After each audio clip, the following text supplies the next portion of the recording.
Kesempatan ini teman-teman sekalian saya akan menyampaikan sebuah judul, Wahai Muslim, kematian sedang mengejarmu. Ada satu fenomena teman-teman sekalian yang kita semua bisa lihat di depan mata kita, yaitu masalah kematian. Risalah ini akan kami sampaikan kepada orang yang sehat dan sakit, orang yang kaya dan juga miskin, para pemimpin dan masyarakat, orang cerdas dan juga orang yang bodoh, laki-laki dan perempuan, anak kecil ataupun orang dewasa. Ingatlah saudaraku, kita akan mengakhiri kehidupan dunia ini. Ada batas waktu di mana kita semua akan meninggalkannya. Semua yang kita kumpulkan dari rumah yang mewah, kendaraan yang kita banggakan, pasangan hidup, apa saja dari pakaian, bahkan perlengkapan, dan pernak-pernik kehidupan ini, semuanya akan ditinggal. Pasti kita akan meninggalkannya. Nabi SAW bersabda dalam sebuah hadis yang sahih, kalau anak Adam meninggal dunia, akan ikut bersamanya ke kuburan 3, keluarganya, hartanya, dan amalnya. Serta akan pulang 2, keluarganya akan pulang. Secinta-cintanya seorang istri pada suaminya, pasti dia tidak akan pernah menginap di kuburan itu. Dia akan pulang. Cinta-cintanya seorang suami pada istrinya juga tidak akan tinggal menemani istrinya di kuburan. Orang tua dengan anak, teman dengan temannya, bawahan dengan atasannya, semuanya akan meninggalkan kuburan tersebut. Begitu juga dengan harta, mobil semewah apapun hanya diparkir di pagar kuburan. Setelah itu akan dibawa pulang menjadi warisan. Yang tinggal bersama kita hanya satu, amal kita, yang selama ini selalu kita lalaikan. Mikrofon masjid dengan keras, panggilan dari Allah, hayya 'alas shalah, hayya 'alal falah, ayo salat, ayo menuju kepada kemenangan, kita lalaikan. Orang miskin yang mengetuk-ngetuk kaca mobil, di sebelah rumah orang miskin tidak makan, mengulurkan tangannya, lalu syaitan membisikkan kuping kita mengatakan, orang itu masih muda, masih kuat, lalu kita mengiyakan syaitan, sehingga kita tidak mengeluarkan sedekah tersebut. Al-Quran hanya menjadi hiasan, berbangga-bangga dengan kertasnya, dengan sampulnya yang bagus, penerbitnya yang dikenal, atau yang bestseller yang dijual di pasar-pasar. Bukan lagi berfungsi sebagai ayat-ayat Allah, peringatan yang harus dibaca dan jadi prinsip hidup, hanya menjadi sebuah kenangan saja. Begitu juga dengan orang tua yang dilupakan, hanya karena jabatan yang sudah naik, harta yang sudah mulai melimpah, memiliki pasangan yang cantik, anak-anak yang banyak, sehingga orang tua di kampung halaman dilupakan. Telepon pun hanya setahun sekali. Tidak ada lagi kejar pahala dan surga dari kedua orang tua. Padahal seorang salafus saleh pernah menemukan salah satu orang tuanya meninggal. Lalu dia menangis terisak-isak. Kemudian murid-muridnya menanyakan, kenapa anda menangis? Kata dia, sungguh satu pintu surga sudah tertutup untukku, maka tertinggal satu lagi. Dan sekian banyak fenomena dalam kehidupan kita yang kita lalaikan, saudaraku seiman. Dengarkan dan renungi baik-baik bagaimana Allah mengingatkan dalam kitabnya tentang masalah hari pulang ini. Yang pertama, disebutkan di dalam Al-Quran surah Al-Baqarah ayat 281. Allah berfirman dan kekal ditilawakan oleh orang-orang beriman sampai hari kiamat. A'udzu billahi minasyaitonir rajim. Wattaqu yawman turja'una fihi ila Allah. Thumma tuwaffa kullu nafsin ma kasabat wa hum la yuzlamun. Takutlah kalian, persiapkanlah diri kalian, pikirkanlah baik-baik, masuk semua dalam makna wattaqu. Hati-hatilah kalian dengan hari di mana kalian akan dikembalikan kepada Allah. Kemudian setiap jiwa akan diberikan balasan dan laporan dari amal-amalnya, baik ataupun buruk, dan mereka tidak akan dizalimi sedikit pun. Kalau hari ini teman-teman kita melihat seseorang kerabat kita, teman sejawat kita, partner bisnis kita, dibungkus dengan kain kafan dan meninggal, dan kita mengantar ke kuburan sebagaimana mungkin itu sudah pernah kita lakukan, maka satu waktu nanti kita yang akan diantar. Teman-teman sekalian masih malas sholat, sholatlah teman-teman sebelum anda disolati oleh orang-orang. Banyak orang meninggalkan saf pertama masjid, padahal itu keutamanya sangat besar, tapi dia menunggu, dia akan disolati di saf pertama pada saat meninggal dunia. Ini kerugian, penyesalan akan datang terakhir, saudaraku seiman. Dalam ayat lain Allah berfirman, dalam surah Al-Baqarah ayat 48, A'udzu billahi minasyaitonir rajim. Wattaqu yawman la tajzi nafsun an nafsin syai'a wa la yaqbalu minha syafa'atun wa la yu'khadhu minha 'adlun wa la hum yunsarun. Hati-hatilah kalian perhatikan baik-baik, renungi baik-baik kata Allah. Hari di mana tidak ada lagi jiwa bisa membantu jiwa yang lain. Dan tidak akan diterima lagi rekomendasi-rekomendasi, pertolongan-pertolongan. Dan juga tidak akan pernah ada yang bisa memenangkan. Di dalam ayat yang lain juga Allah mengingatkan surah Luqman. Surah nomor 31 dalam Al-Quran ayat 33. A'udzu billahi minasyaitonir rajim. Ya ayyuhan nas. Ya ayyuhan nas ittaqu rabbakum wakhshaw yawman la yajzi walidun an waladi. Wala mauludun huwa jazin an walidihi syai'a. Inna wa'dallahi haqq. Fala tagurrannakumul hayatud dunya. Wala yagurrannakum billahil garur. Artinya, hai sekalian manusia. Wahai manusia. Allah panggil, dan saya ingatkan lagi di atas mimbar ini, Allah memanggil semua kita tanpa mengenal sukunya, bangsanya, jabatannya, status sosialnya, ataupun laki-laki dan perempuan, muda ataupun tua.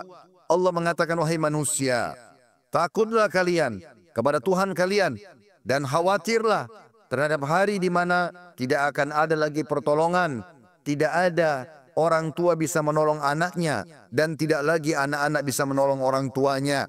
Sesungguhnya janji Allah pasti benar.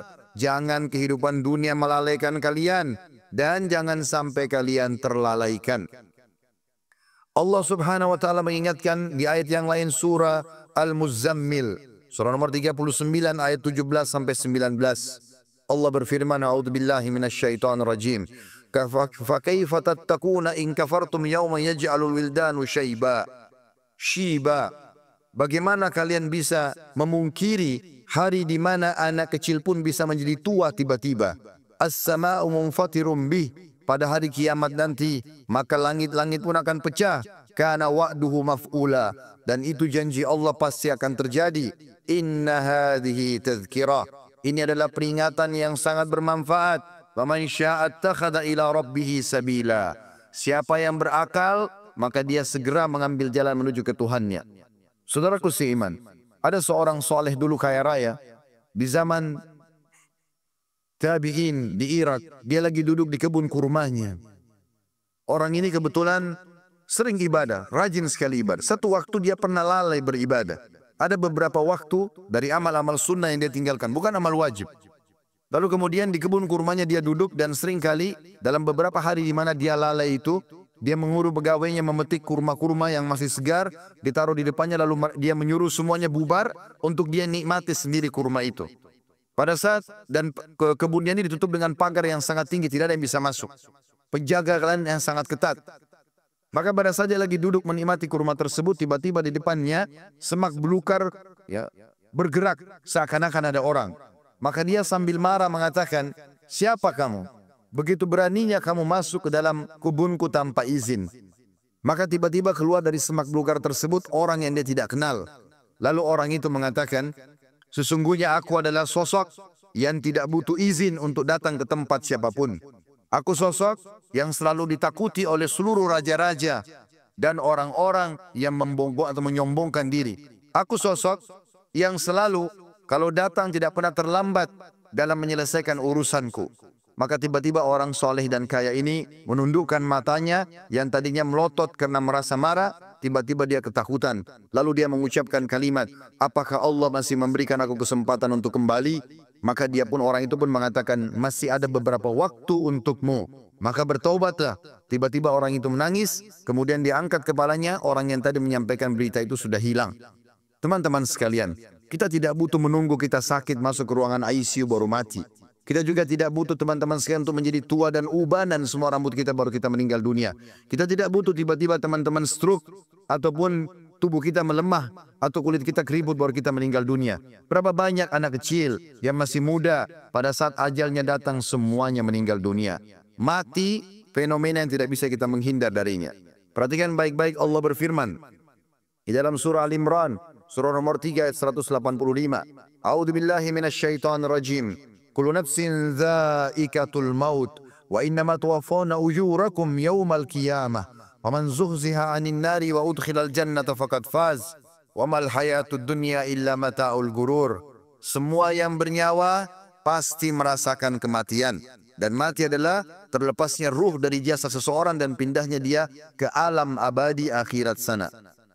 Dan setiap jiwa akan diberikan balasan pada hari kiamat sesuai dengan amalnya. Maka siapa yang bisa diselamatkan pada hari kiamat dari api neraka, kemudian masuk ke dalam surga, sungguh dia telah beruntung. Ketahuilah, kehidupan dunia hanyalah kehidupan yang menipu belaka.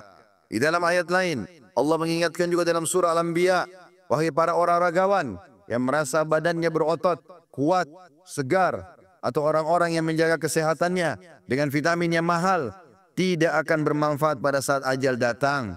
Wahai orang-orang yang merasa hartanya banyak, orang yang selalu memerintahkan banyak pegawainya, sadarlah teman-teman sekalian, bahwasanya itu hanya sebentar. Semua ada pertanggungjawabannya. Allah mengingatkan dalam surah Al-Anbiya, surah nomor 21 ayat 35. A'udzu billahi minasyaitonir rajim.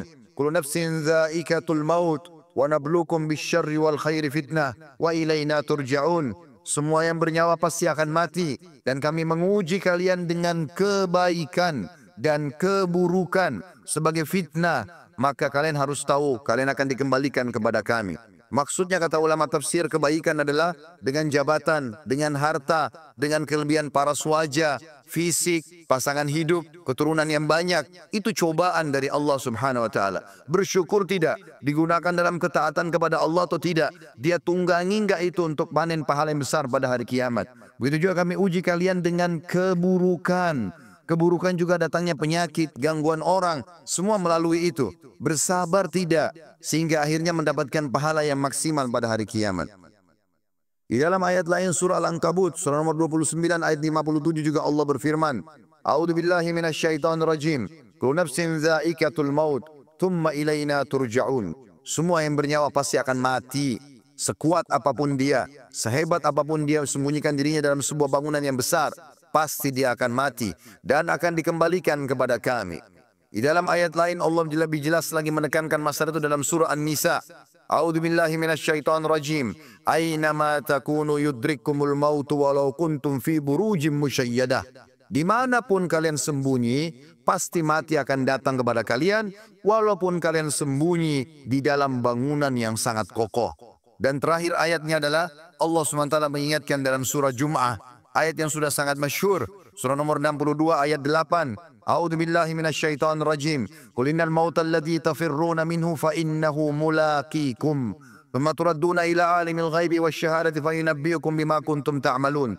Katakan hai Muhammad, sampaikan kepada semua manusia, terutama umatmu, mati yang selama ini kalian tidak mau kenang, tidak mau ingat, tidak mau punya persiapan, pasti akan mendatangi kalian. Kemudian kalian akan dikembalikan kepada zat yang maha mengetahui yang gaib dan juga yang nyata, dan akan memberitahukan kepada kalian apa yang telah kalian amalkan. Saudaraku seiman, ingat, ruangan ICU di rumah sakit hanya 2 atau 3. Dan orang yang sedang berobat di rumah sakit lebih sedikit jumlahnya daripada orang yang berjalan di sebelah rumah sakit.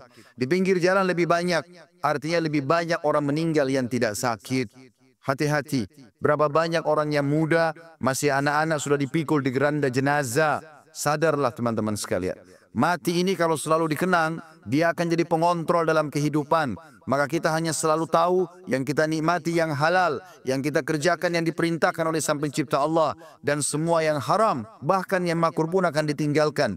Mati adalah pengawas yang sangat baik. Makanya kata Nabi SAW dalam sebuah hadis, kafa bil mauti dzakira. Cukuplah mati itu akan menjadi peringatan bagi orang-orang. Demikian juga kata Nabi SAW dalam hadis mengingatkan kepada kita melengkapkan ayat-ayat tadi yang saya bacakan. Di dalam sebuah hadis yang sahih kata Nabi SAW, Aktsiru dzikra hadimal lazzat. Ingatlah selalu dan perbanyak mengingat sesuatu yang menghancurkan semua kenikmatan, yakni al-maut, atau itu adalah kematian. Fa innahu lam yadhkuru ahadun fi dhiqi min al-aishi illa wassa'ahu alai. Tidak ada orang yang mengingat mati pada saat dia sedang sempit kehidupannya, lagi ada masalah besar yang dia hadapi, kecuali akan melapangkan hidupnya. Oh, ternyata saya akan mati. Maka penyakitnya jadi ringan, utang-utang yang berat pun jadi ringan, dan dia berusaha untuk menyelesaikan sebelum mati menyambutnya. Wala dzakarahu fi sa'atin illa dayyakahu alaihi. Dan siapapun yang mengingat pada saat dia lagi lapang, maka dia pun akan berhati-hati menyempitkan semua celah-celah di mana dia bisa melakukan perbuatan yang haram. Dalam sebuah hadis yang lain kata Nabi SAW, kata Abdullah bin Mas'ud, pernah sekali bersabda, malulah kalian kepada Allah dengan sebenar-benar malunya. Kata Abdullah bin Mas'ud, kami malu kepada Allah ya Rasulullah. Kata Nabi SAW, bukan itu yang aku maksudkan. Tetapi siapapun yang berusaha benar-benar menjaga kepalanya dan apa yang ada di isinya, dan juga perutnya dan apa yang akan dia masukkan, serta juga menjaga lisannya, dan meninggalkan perhiasan dunia ini yang haram, yang tidak Allah halalkan, dia berusaha mencari yang haram, maka dia telah malu kepada Allah dengan sebenar-benarnya. Dan Nabi SAW, teman-teman sekalian, pernah mengantar jenazah atau melihat ada jenazah diantar oleh para sahabat. Kemudian Nabi SAW menanyakan, apa yang mereka kerjakan? Lagi ngerumun. Kata para sahabat, menggali kuburan ya Rasulullah, akan masukin jenazah. Maka kata para sahabat, tiba-tiba kami lihat Nabi SAW bersegera ke sana. Kemudian duduk di depan liang lahat tersebut, lalu meletakkan lutut beliau ke tanah. Lalu saya pun datang, kata Al-Bara' ibn Azib radhiyallahu anhu, perawi hadis ini, saya pun datang lalu menanyakan, kenapa ya Rasulullah? Maka saya melihat Nabi SAW tidak menjawab dan meneteskan air mata sampai tanah itu basah. Lalu beliau mengatakan, wahai saudara-saudaraku, untuk ini kalian harus punya persiapan. Hasan Basri rahimahullah, seorang ulama tabi'in, pernah mengantar jenazah. Lalu dia berzikir. Sambil berzikir, ada seorang anak muda di sebelahnya bertanya kepadanya, lagi ngantar jenazah. Wahai imam, kalau imam itu kita kiai sekarang. Wahai imam, kenapa anda berzikir? Sampaikan kepada saya. Bukankah kita lagi ngantar jenazah? Kata beliau, wahai anak muda, berzikir ya, atau diamlah. Karena sungguhnya yang sedang kita antar sudah tidak bisa berzikir lagi. Juga Uwais Al-Qarni pernah berkata, wahai penduduk Kufah, salah satu tabi'in yang masyhur, yang kata Nabi SAW, afdal tabi'in adalah Uwais Al-Qarni, seorang yang sangat saleh dan berbakti pada ibunya.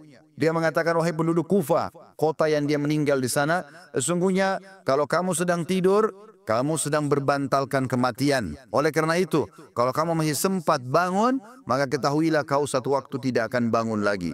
Begitu juga dengan Al-Lubaydi. Al-Lubaydi seorang tabi'in yang menyeriwayatkan tentang Abu Ishaq rahimahumullah.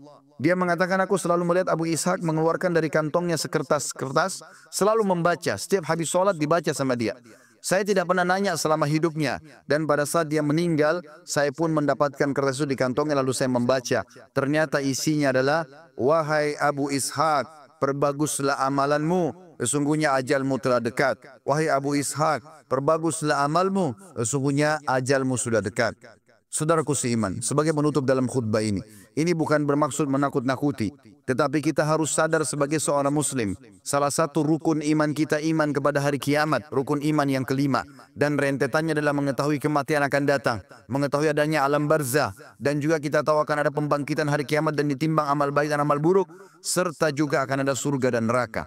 Ini penentuan terbaiknya adalah pada saat sekarang kita masih hidup. Jangan terus-menerus lalai.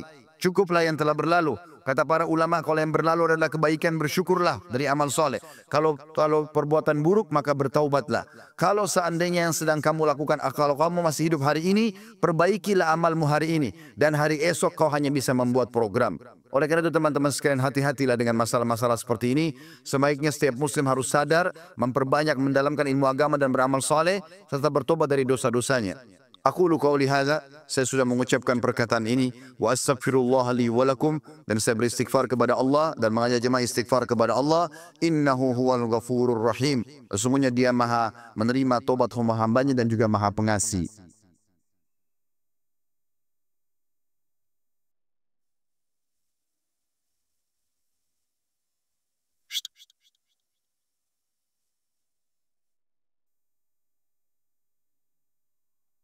Alhamdulillah wassalatu wassalamu ala Rasulillah. Segala puji bagi Allah Subhanahu wa taala, juga salawat dan taslim kepada Nabi besar Muhammad sallallahu alaihi wasallam. Sebelum berdoa teman-teman sekalian, Utsman bin Affan radhiyallahu anhu di masa akhir hidup beliau, Utsman bin Affan tidak ada seorang muslim pun mungkin yang tidak mengenalnya. Anak mantu Nabi sallallahu alaihi wasallam dan dijamin baginya surga. Pernah membaca ayat tentang kuburan, hatta zurtumul maqabir. Kemudian beliau menangis, meneteskan air mata sampai pipinya semua basah, jenggotnya basah, dan Qur'annya pun yang dipakai baca basah. Sampai karena tidak tahan lagi dia pingsan. Istrinya datang membangunkan, tidak bisa bangun. Lalu istrinya memanggil beberapa sahabat yang masih hidup waktu itu, kemudian mengatakan, coba lihat Utsman. Mereka pun datang membangunkan, tidak bangun. Sampai dipercikan air berulang kali, barulah Utsman bangun. Lalu ditanya oleh beberapa sahabat, wahai Utsman, kenapa anda sampai pingsan baca Al-Quran? Kata dia, saya membaca ayat tentang kuburan, maka saya pun ketakutan. Maka kata orang-orang di sekitarnya, apakah kamu takut sementara kamu ini siapa? Anak mantu Nabi SAW, dapat jaminan surga. Dan sudah banyak sekali hadis-hadis yang merupakan keutamaan kamu. Maka Utsman mengatakan, betul yang kalian ucapkan. Nabi SAW menjamin bagiku surga, tapi Nabi SAW tidak menjamin bagiku kuburan. Mungkin aku disiksa dulu, kemudian baru aku menuju ke sana. Oleh karena itu teman-teman sekalian, tidak ada jaminan bagi seseorang kalau dia akan selamat, dan yang akan menyelamatkan dia hanya diri dia sendiri. Makin ikhlas, makin banyak amal, maka makin selamatlah dia. Ada hadis Nabi SAW tentang hari Jumat, dua buah hadis yang memerintahkan kita untuk berdoa. Yang pertama teman-teman sekalian adalah hadis riwayat Imam Muslim. Kata Nabi SAW, hari Jumat ada waktu pasti diterima doa. Dan itu kata Nabi SAW, kejarlah pada saat imam atau khatib sedang duduk di khutbah kedua sampai diiqamahkan sholat. Makanya semua khatib-khatib di mimbar kaum muslimin pasti berdoa di khutbah kedua karena tahu itu waktu mustajab. Dalam hadis yang lain riwayat An-Nasai, kata Nabi SAW, Jumat 12 waktu. Dari subuh sampai maghrib. Tidak ada seorang muslim yang berdoa di 12 waktu itu kecuali diijabah oleh Allah. Dan perbanyak doa selepas asar sampai terbenam matahari. Maka jangan sia-siakan dua waktu ini. Sekarang kita hadirkan hati dan pikiran kita untuk berdoa kepada Allah Subhanahu wa ta'ala. Semoga Allah kabulkan. Dan sebentar selepas asar sampai menjelang maghrib, maka berdoalah dan sampaikan hajatmu hai saudaraku kepada Tuhanmu. Karena Tuhanmu maha pengampun dan maha penerima taubat hamba-hambanya. Alhamdulillahi Rabbil Alamin. Kami memuji-Mu ya Allah sebagaimana layak Kau dipuji sebagai pencipta. Kami tahu dan yakin Engkau sedang melihat kami kerana Engkau maha melihat. Mendengar kami kerana Engkau maha mendengar. Dan mengetahui semua niat dan gerak-gerik kami kerana Engkau maha mengetahui. Kami tidak berkumpul di rumah-Mu ini ya Allah, kecuali untuk menjalankan salah satu perintah-Mu. Maka terimalah amal ini dengan pahala yang sempurna. Ya Allah, terimalah seluruh amal-amal kami yang telah kami lakukan. Dari awal kami balik, semuanya dengan pahala yang sempurna. Begitu pula yang sedang kami kerjakan. Begitu juga yang akan kami kerjakan sampai menjelang ajal datang nanti. Begitu juga dengan amal kedua orang tua kami dan seluruh kerabat kami. Ya Allah, ampunilah kami, kedua orang tua kami, seluruh kerabat kami, muslimin dan muslimat, mukminin dan mukminat, yang hidup dan juga yang sudah meninggal. Ya Allah, kami mohon kepada-Mu agar Engkau menjadikan negeri kami Indonesia negara yang aman, tentram, damai. Seluruh umat Islam di bawah naungan ukhuwah Islamiyah. Diangkat perselisihan di antara mereka dan dalam ibadah mereka kembali kepada wahyu Al-Quran dan Sunnah. Dan karuniakan kami ya Allah pemimpin muslim yang adil, yang kembali kepada Al-Quran dan Sunnah, meninggikan agama-Mu ya Allah dan menyebarkan keadilan serta kemakmuran di tengah-tengah masyarakat. Lunasilah utang negeri ini dan jadikanlah negeri kami negeri yang makmur, tentram dan menjadi contoh bagi negara-negara yang lain. Dan kami mohon kepada-Mu ya Allah agar Engkau menolong saudara kami di Palestina, di Syria, di Yaman, di Irak, di Myanmar, di Ahsa, dimanapun mereka berada sedang tertindas. Ikhlaskan niat mereka, terima para syuhada mereka, muliakan Islam di tangan mereka dan tangan kami semua, serta ikut sertakan kami bersama mereka di pahala, baik dengan doa, dengan harta juga dengan jiwa kami. Dan ya Allah, satukanlah kami semua yang hadir di majlis ini di Jumat yang mulia ini di surga Firdaus-Mu tanpa hisab. Wa sallallahu nabiyana Muhammadin walhamdulillahi rabbil alamin. Inna Allah ya'muru bil adli wal ihsan. Ketahuilah saudaraku seiman, Allah selalu menyuruh kita berbuat kebaikan dan keadilan. Wa yanha 'anil fahsya'i wal munkari wal baghi. Allah larang perbuatan mungkar, keji dan maksiat. Ya'idzukum la'allakum tadhakkarun. Itu peringatan dari Allah, jadikan sebagai pegangan hidup kalian. Fadhkurullahal 'azima yadhkurkum. Ingat selalu Allah, Allah akan ingat kepada kalian. Washkuruhu 'ala ni'ami yazidkum. Syukuri nikmatnya, dia pasti akan tambah. Wala dzikrullahi akbar. Mengingat Allah ada amal yang paling besar. Wa aqimis shalah, dan dirikanlah salat.